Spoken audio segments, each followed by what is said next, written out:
We're going to look at cycads, which are a group of plants that date back to extremely old times, 100 or so million years, and even before that, where they have a format that looks somewhat like a palm tree, but there's a lot more interest to them than just the format. Cycads are basically broken down into two different families. One is the Cycadaceae, and these contain standard type Sago Palms. They look like palm trees, but they really aren't. They are very slow growing. They are low to the ground. They're quite pretty when you see them. If you look at some of them when they start to produce leaves, the leaves really unroll, which again is a symbol of a primitive type plant rather than expanding in size. In this particular one, the inner part of it almost looks like a mouth ready to swallow something up, but you can see all the little curlicues, which are the leaf parts unrolling from that. These plants are male or female. This is a female cone, and the female cone will produce the ovules. And this is a male cone, and the male cone will produce the pollen. Pollen fertilizes ovule,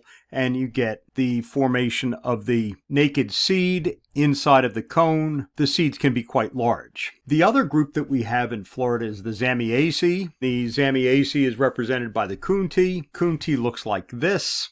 It is a plant where it produces cones that are low to the ground, and again, they're on the inside of the plant. The plant produces all these leaf-like structures coming up out of the ground. The Seminole Indians and the Native Indians used to take these, collect the seeds out of them, and then they would pulverize the seeds and they would use them as a food source. You can see here a cone that's much more mature, and on the inside of it, you begin to see the orange of the seeds that actually are going to be pulverized and used. So when we look at the cycads, we're seeing a group of plants that date back a very long time. They produce cones, and the seeds are produced on the inside of the cones, and they are of interest because nowadays we use them as ornamentals in various types of areas.